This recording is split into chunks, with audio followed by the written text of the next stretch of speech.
At 0741 hours on April 16, 1945, Commander Frederick Julian Beckton stood on the bridge of USS Laffey, watching 22 Japanese aircraft diving toward his ship. Beckton was a veteran destroyer commander from Texas, Naval Academy graduate class of 1929. He had survived combat in the Atlantic and the Pacific. He knew ships. He knew tactics.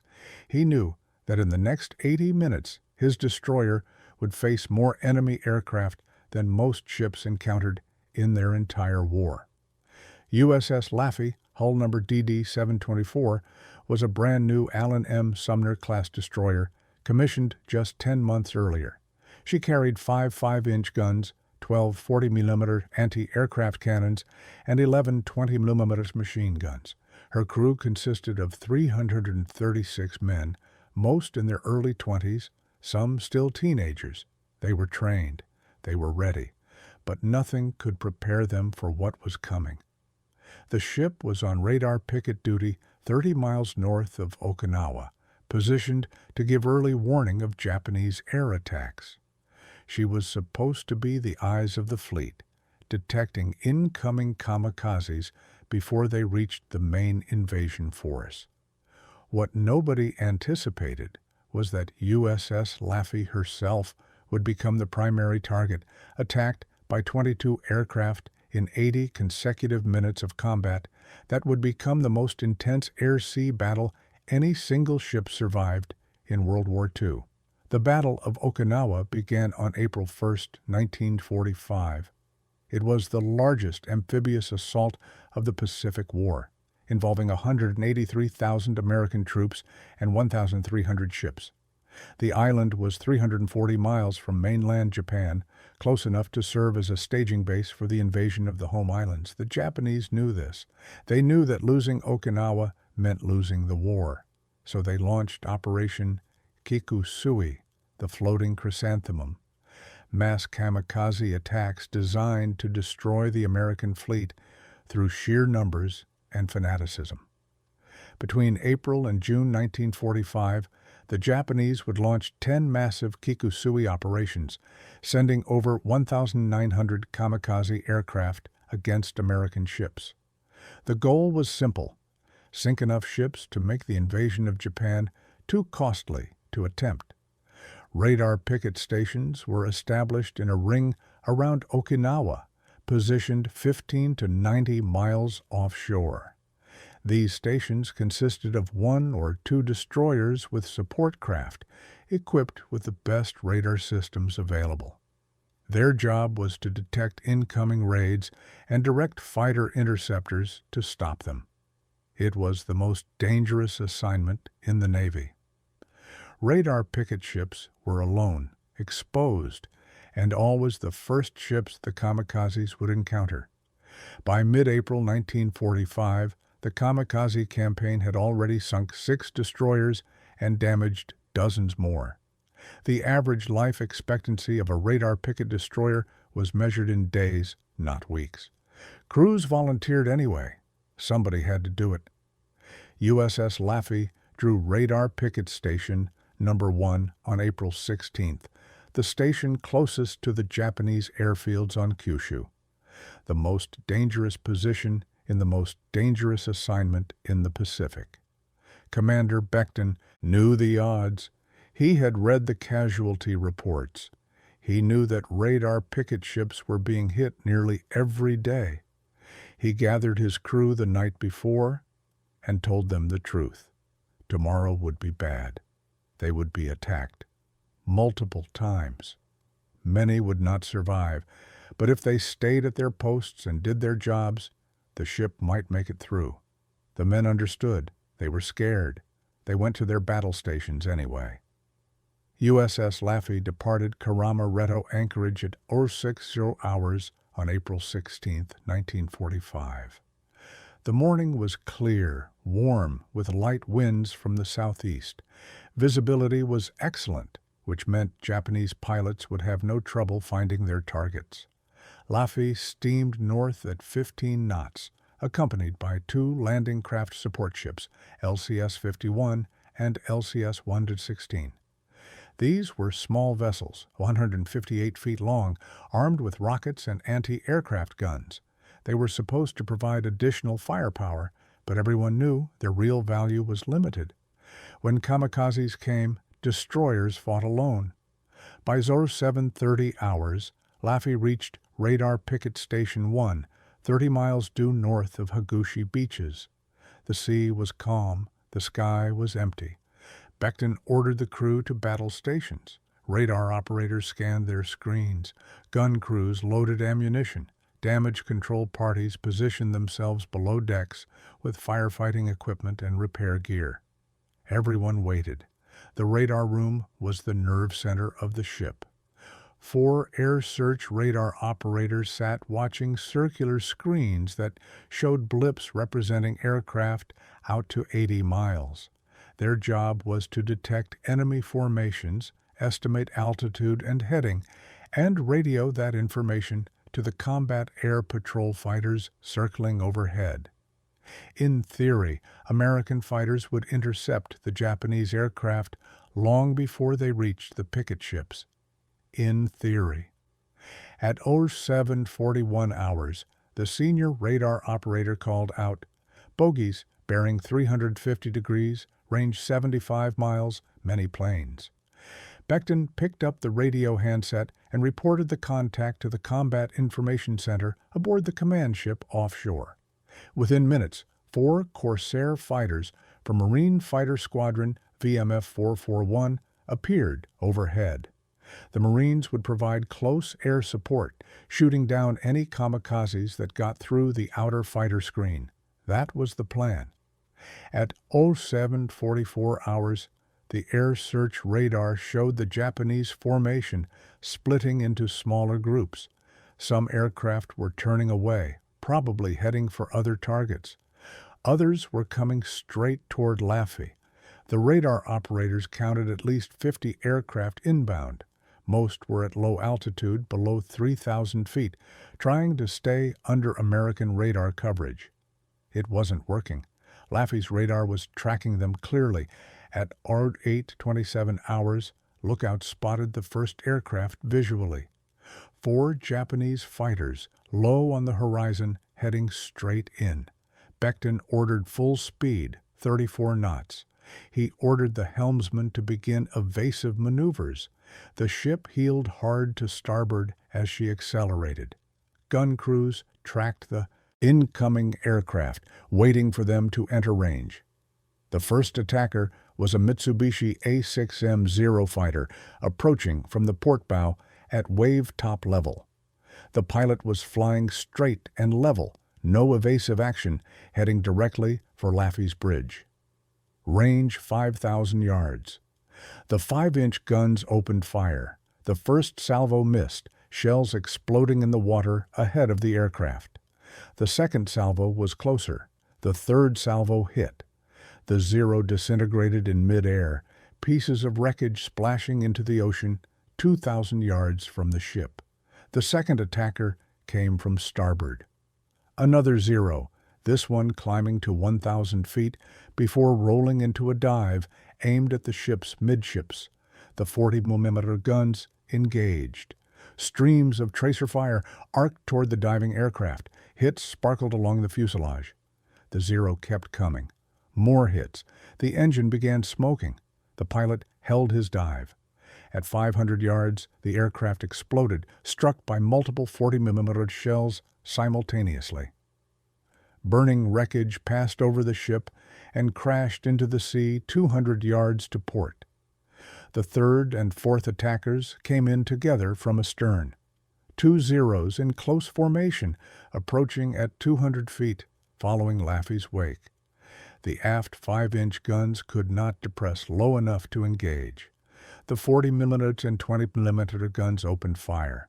1 Zero was hit repeatedly and veered off, trailing smoke, crashing into the sea 2 miles away. The second Zero kept coming. The 20mm gunners poured fire into it. Pieces of the aircraft's wings and tail tore away. The pilot held course. At 100 yards, the aircraft was completely engulfed in flames, but still flying. At 50 yards, It crashed into the sea directly astern, the explosion so close that fragments of wreckage landed on Laffey's fantail. 4 aircraft down in 3 minutes. The crew was performing exactly as trained. The guns were working. The ammunition supply was flowing smoothly. Damage control parties stood ready. Becton allowed himself a brief moment of hope. Maybe they would survive this. Then the main attack began. At 0830 hours, radar showed a massive formation approaching from the north. 20-plus aircraft, all altitudes, all speeds, all converging on Laffey's position. The Marine Corsairs overhead dove into the formation, guns blazing. 2 Japanese aircraft fell in flames. 3 more broke off and fled. The rest kept coming.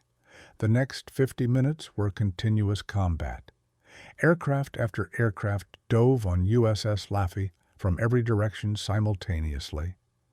Becton conned the ship through violent evasive maneuvers, turning hard left, then hard right, accelerating and decelerating, trying to throw off the attacker's aim while keeping his guns bearing on targets.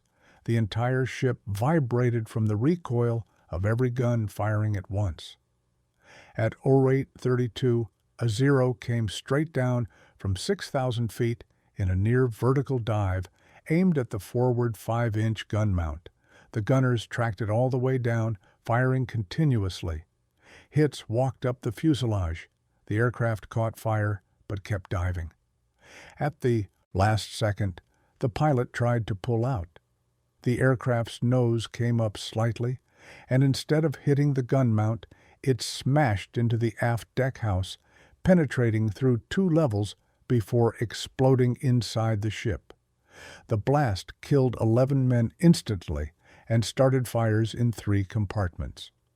At 0835, while damage control parties fought the fire from the first kamikaze hit, another Zero attacked from the port quarter. This one was faster, harder to track. The 40mm guns engaged, but scored only glancing hits. The Zero roared over the ship at 300 knots, so low that men on deck could see the pilot's face. He was young, maybe 20, wearing a white headband. He was pulling up for another pass.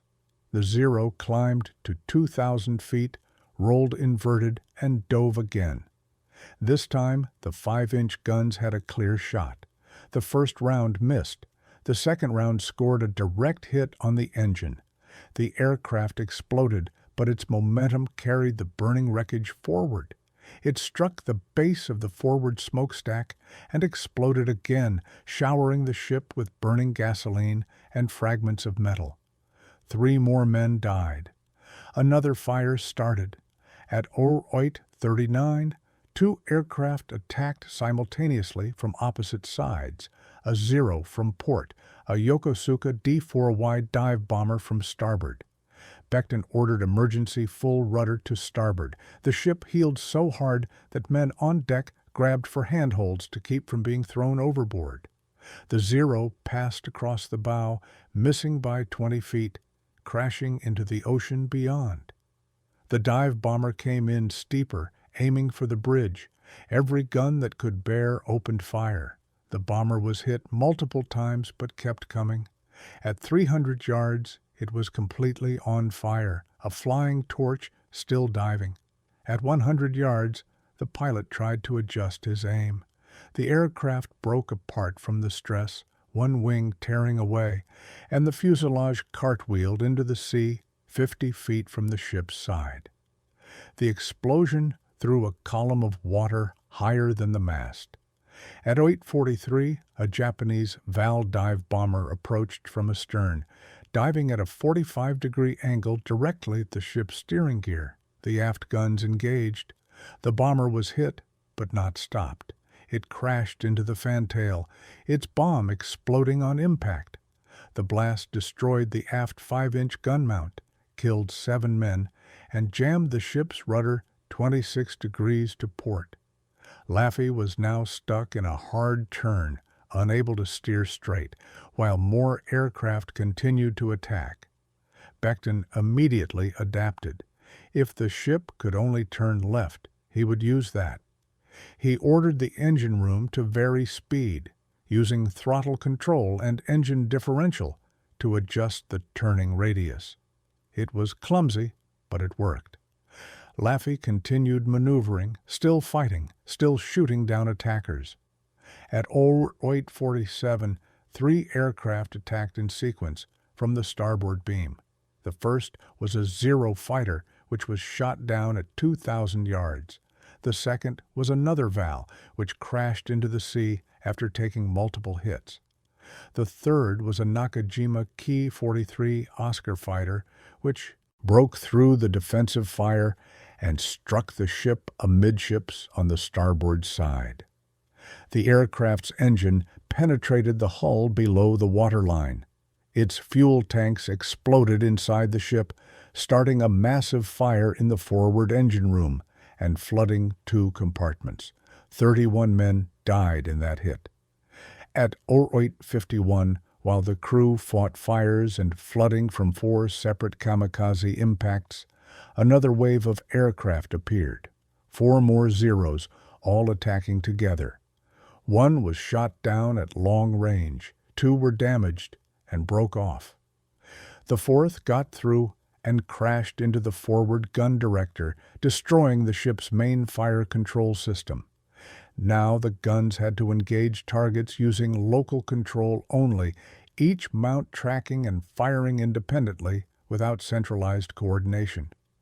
At 08:57, a Japanese bomber came in at mast height from dead ahead. Every forward-facing gun opened fire. The bomber flew through a solid wall of exploding shells and somehow was not hit. It passed directly over the bridge, so close that men ducked and kept going, trailing smoke, crashing into the sea a half-mile away. Nobody could explain how it missed. At 09:02, another kamikaze struck the aft deck house, exploding among the 40mm gun crews. 6 men died. Both aft 40mm mounts were knocked out of action. The ship was now significantly less able to defend itself from attacks from astern. The attacks continued. Every 2 or 3 minutes, another aircraft. Some were shot down cleanly. Some were damaged and crashed nearby. Some broke through and hit the ship. By 09:20, USS Laffey had been hit by 6 kamikazes and 4 bombs from aircraft that were damaged and dropped their ordnance before crashing. The ship was on fire in 5 locations. Flooding was worsening. Casualties exceeded 100 men. More than 30% of the crew was dead or wounded. At 09:22, what appeared to be the last aircraft approached, a lone Zero coming in low from the port quarter. The surviving gun crews engaged. The Zero was hit repeatedly, but kept coming. It struck the port side aft, penetrated the hull, and exploded inside the crew's berthing compartment. The blast opened the hull to the sea. Water poured in. The ship began listing to port. Damage control parties fought the flooding with portable pumps. The engineers cross-connected every intact pump to the bilge system.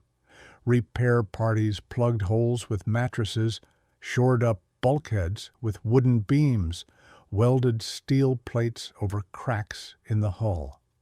Men worked in waist-deep water in pitch-black flooded compartments, breathing smoke and fumes, knowing the ship could sink at any moment. On the bridge, Becton assessed the situation.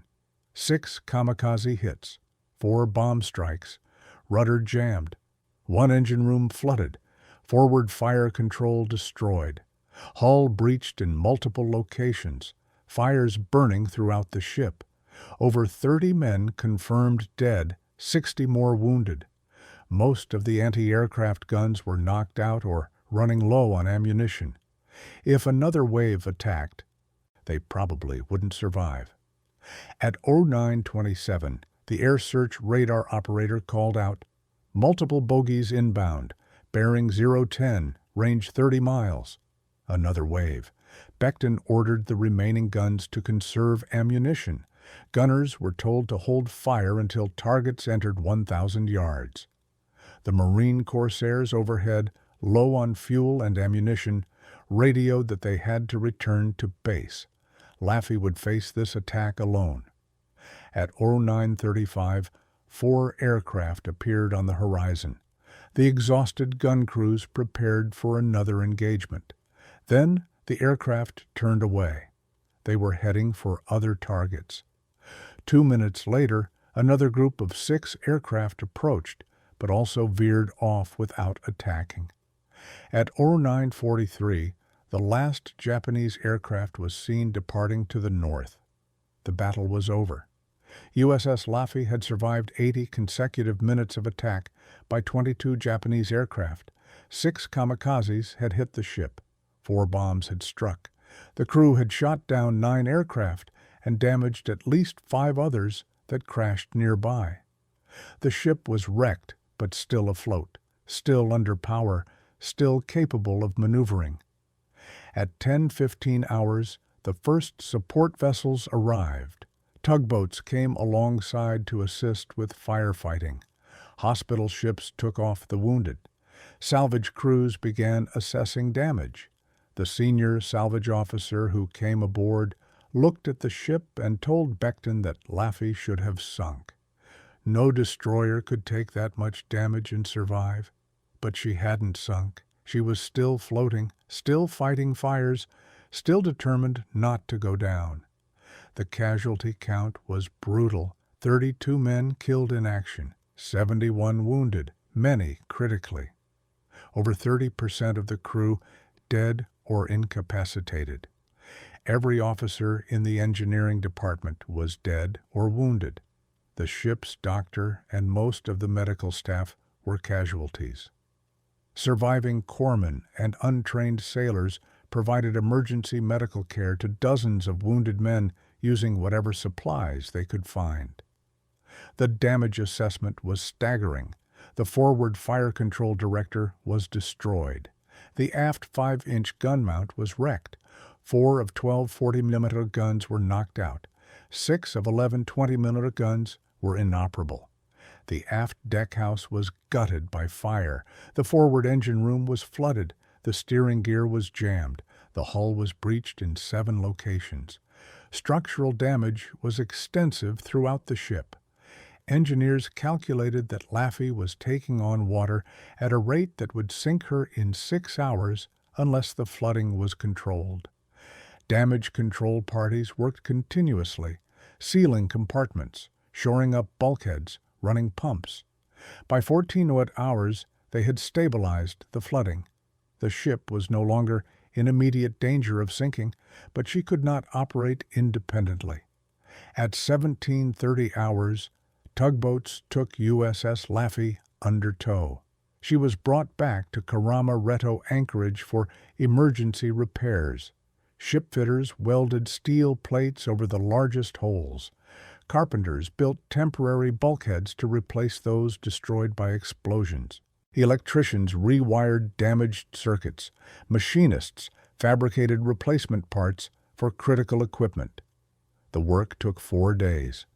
On April 20th, USS Laffey got underway under her own power, steaming slowly to Saipan for more extensive repairs. On May 27th, she departed Saipan for the West Coast, arriving at Todd Shipyard in Seattle on June 9, 1945. The repair work took 4 months. The ship was cut open, entire sections replaced, systems rebuilt from scratch.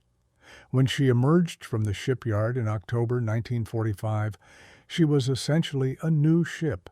But the war was over. Japan had surrendered. Laffey never returned to combat. Commander Frederick Julian Becton was born in 1908 in Gatesville, Texas. He graduated from the Naval Academy in 1929 and served on battleships and destroyers throughout the 1930s. By 1945, he was one of the Navy's most experienced destroyer commanders. He had fought in the Atlantic against German U-boats. He had supported amphibious landings in North Africa, Sicily, and Normandy. He had commanded destroyers in the Pacific at Leyte Gulf and Lingayen. He knew combat. He knew ships. He knew how to lead men under fire. On April 16, 1945, Becton proved all of that.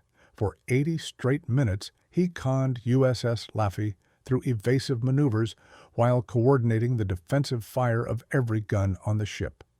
He maintained calm on the bridge, even as Kamikazes crashed into his ship. He adapted tactics instantly when the rudder jammed. He kept the crew fighting even after multiple hits. He never considered abandoning ship, never thought about surrender, never stopped believing they would survive. The Navy awarded Becton the Navy Cross for his actions that day.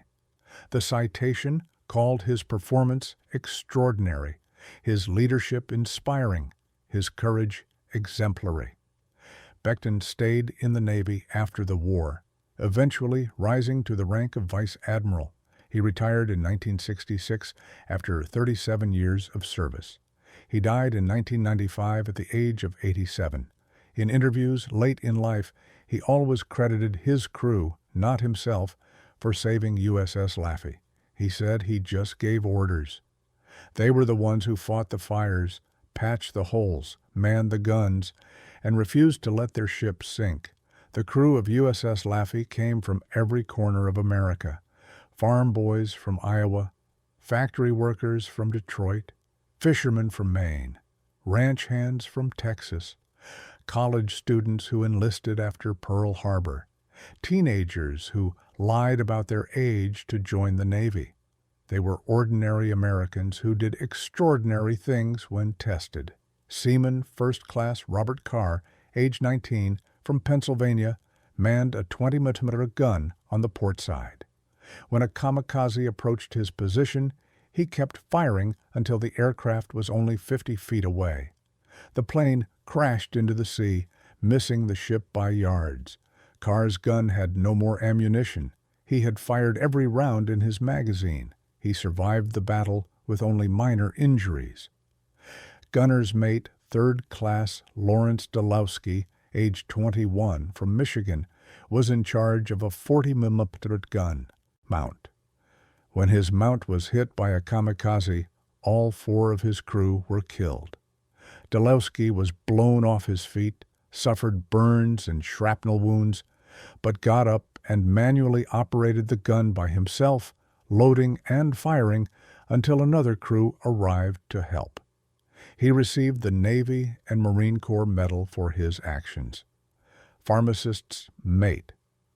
Second Class William Middlebrook, age 23, from Alabama, was the only medical corpsman still on his feet after the ship's doctor was wounded.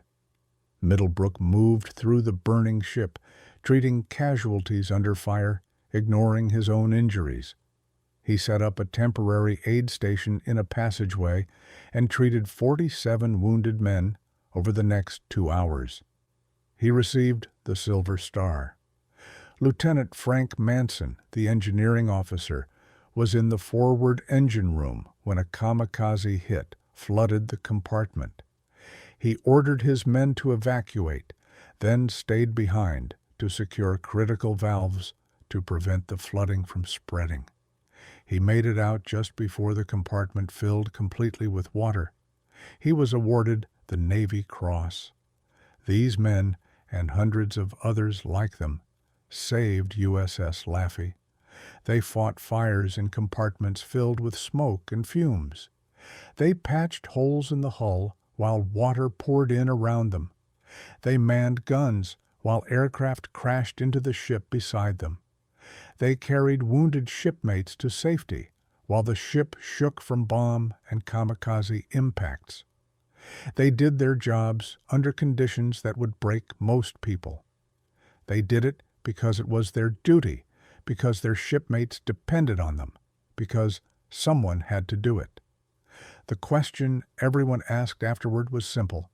How did USS Laffey survive? Dozens of destroyers had been sunk by kamikaze attacks. Most went down after just 1 or 2 hits. Laffey took 6 kamikaze strikes and 4 bomb hits and stayed afloat. Why? The official Navy analysis identified several factors. First, the ship's construction. Laffey was an Allen M. Sumner-class destroyer, one of the newest designs in the fleet. She had better subdivision than older destroyers, with more watertight compartments that could be sealed off if flooded. Her hull was slightly thicker. Her critical systems were more redundant. When one engine room flooded, the other kept running. When forward fire control was destroyed, local gun control kept working. Second, damage control training. Laffey's crew had drilled extensively on damage control procedures. Every man knew where the firefighting equipment was located. Every damage control party knew their assigned stations. When casualties occurred, trained replacements stepped up. The fire parties worked systematically, containing fires before they spread to adjacent compartments. The flooding was controlled through aggressive pumping and compartment isolation. Good training saved the ship. Third, leadership. Commander Becton kept his crew focused on their tasks throughout the battle. He maintained communications between all stations. He redistributed personnel as casualties mounted. He made decisions quickly and communicated them clearly. The crew never panicked because Becton never panicked. Fourth, luck. Several kamikazes that hit the ship struck at angles that reduced their penetration. Bombs that should have detonated in critical areas exploded in less vital spaces.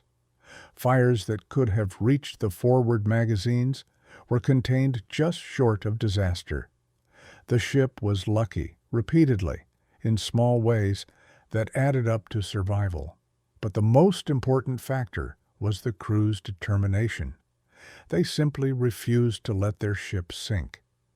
When fires broke out, they fought them. When flooding started, they stopped it. When systems failed, they jury-rigged repairs. When casualties mounted, they kept fighting.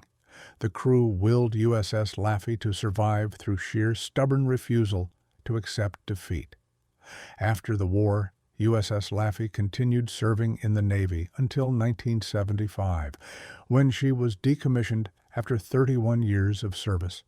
She had survived not just the kamikaze attack at Okinawa, but an entire career of Cold War operations. In 1981, she was moved to Patriots Point Naval and Maritime Museum in Charleston, South Carolina, where she remains today as a museum ship. You can walk aboard USS Laffey right now. You can stand on the bridge where Becton commanded the ship during the battle. You can see the gun mounts that shot down 9 aircraft. You can walk through the compartments where damage control parties fought fires and flooding. The ship still bears scars from the kamikaze hits, carefully preserved by the museum. Plaques mark the locations where aircraft struck. Photographs show the damage. Casualty lists name the men who died. The ship is known as the ship that would not die. That nickname was given by war correspondents who visited after the battle, saw the damage, and couldn't believe Laffey was still afloat. The name stuck. It's accurate. USS Laffey refused to die on April 16, 1945, because her crew refused to let her die. In 1986, the Navy conducted a detailed study of the battle for training purposes. The analysis concluded that the engagement between USS Laffey and the Japanese kamikaze force was the most intense surface-air battle fought by any single ship in naval history. No other ship faced so many attackers in such a short time and survived. The study became required reading for destroyer crews and damage control schools. The battle demonstrates several enduring lessons about naval combat. First, training matters. When systems fail and casualties mount, trained crews can adapt and survive. Second, leadership matters. A calm, decisive commander can hold a crew together under the worst conditions. Third, ship design matters. Good subdivision and redundant systems give a damaged ship a chance to survive. Fourth, determination matters. Courage and refusal to quit can overcome terrible odds. But perhaps the most important lesson is simpler. In war, there are no guaranteed survivors. USS Laffey could have sunk. 32 men died. 71 were wounded. The ship was nearly destroyed. The crew did everything right and still barely survived. They were brave, trained, determined, and led well. They were also lucky. Other ships with crews just as brave, just as well trained, didn't make it. USS Laffey's survival doesn't diminish their sacrifice. It honors them by showing what was possible when everything went right. USS Laffey's experience was exceptional, but not unique. Throughout the Okinawa campaign, radar picket destroyers absorbed terrible punishment. Between April and June 1945, 15 destroyers and destroyer escorts were sunk on radar picket duty. 45 more were damaged, many severely. The casualty rate was the highest of any assignment in the Pacific War. USS Aaron Ward, another destroyer on radar picket duty, was hit by 6 kamikazes on May 3, 1945. She survived, but was so badly damaged that she was towed to Guam and eventually scrapped. USS Hugh W. Hadley was hit by multiple kamikazes on May 11th and nearly sank, saved only by aggressive damage control and lucky flooding patterns. USS Morrison was not so fortunate. On May 4th, she was struck by 4 kamikazes in quick succession and sank in 15 minutes. Of her crew of 331, 152 were killed. USS Little, USS Bush, USS Colquhoun, USS Pringle, USS Manard L. Abele, all radar picket destroyers, all sunk by kamikazes at Okinawa. What made USS Laffey special was not that she was attacked. All radar picket ships were attacked. What made her special was that she survived the most intense attack and remained combat capable despite catastrophic damage. That combination of factors makes April 16, 1945, unique in naval history. If you found this story meaningful, please subscribe to our channel and share this video. We work to preserve these stories because they matter. They show us what courage looks like. They show us what determination can accomplish. They show us what Americans did when their country needed them. USS Laffey represents something important. She represents the thousands of sailors who served on small ships in dangerous waters, doing the jobs that had to be done. Radar picket duty wasn't glamorous. It didn't make headlines. Destroyers weren't as famous as battleships or carriers, but the men who served on them were just as brave, just as dedicated, just as willing to sacrifice. The 32 men who died on USS Laffey on April 16, 1945, were buried at sea or in cemeteries far from home. Most Americans have never heard their names, but they died defending their shipmates, their ship, and their country. They deserve to be remembered. The 304 men who survived carried physical and psychological scars for the rest of their lives. Some had injuries that never fully healed. Some had nightmares about aircraft diving toward them. Some couldn't talk about what happened for decades. But they survived. They went home. They built lives. They raised families. They became teachers, businessmen, farmers, workers. They were ordinary Americans who did extraordinary things when it mattered most. USS Laffey still floats in Charleston Harbor, a steel memorial to those men and to all the sailors who fought in the Pacific. Visit her if you can. Stand on her deck. Look at the guns that fired 200 rounds in 80 minutes. See the patches over the holes where Kamikazes struck. Read the names of the men who died. Remember them. Their story is not just history. It's a reminder that freedom is never free, that courage is real, that ordinary people can do extraordinary things when circumstances demand it. USS Laffey proved that on April 16, 1945. We should never forget. Thank you for watching. Please leave a comment telling us where you're watching from. Our community includes people from every continent who believe these stories must be preserved. We appreciate every single one of you.